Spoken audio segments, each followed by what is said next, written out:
BNP chairperson Begum Khaleda জিয়ার অসুস্থতার খবরে সর্বমহলে উদ্বেগ উৎকণ্ঠা ছড়িয়ে পড়ে। তার জন্য দোয়া করেন দলমত নির্বিশেষে দেশের সর্বস্তরের মানুষ।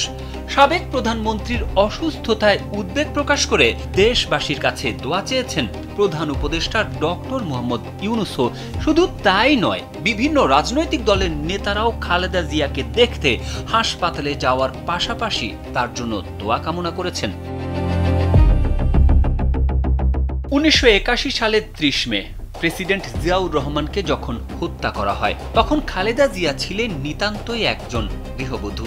জিয়াউর রহমান পরবর্তীতে দলের হাল কে ধরবে তা নিয়ে যখন চলছিল আলোচনা, তখন সবাইকে চমকে দিয়ে রাজনীতিতে আসেন বেগম খালেদা জিয়া।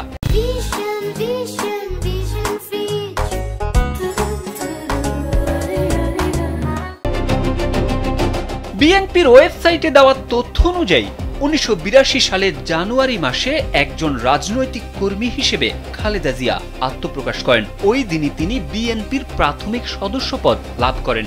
একই বছরের 7 নভেম্বর জিয়াউর রহমানের সমাধি স্থলে শ্রদ্ধা নিবেদন করতে গিয়ে খালেদা জিয়া প্রথম বক্তব্য রাখেন। 1983 সালের মার্চ মাসে তিনি দলের সিনিয়র ভাইস চেয়ারম্যান হন। সিনিয়র ভাইস চেয়ারম্যান হিসেবে দায়িত্ব পালনের কয়েক মাস পরেই বেগম খালেদা জিয়া দলের ভারপ্রাপ্ত চেয়ারম্যান হন।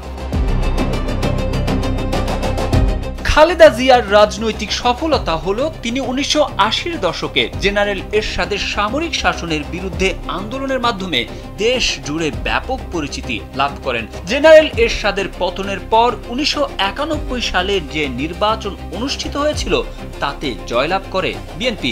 ফলে রাজনীতিতে আসার মাত্র 10 বছরের মধ্যেই প্রধানমন্ত্রী নির্বাচিত হন খালেদা জিয়া।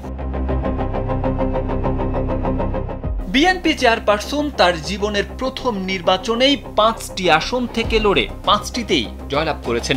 তিনি বাংলাদেশের প্রথম নারী প্রধানমন্ত্রী। সাবেক এই প্রধানমন্ত্রী তার রাজনৈতিক জীবনে যতগুলো নির্বাচনে অংশ নিয়েছেন তার কোনোটিতেই পরাজিত হননি, তিনি সবগুলোতেই জয়লাভ করেছেন।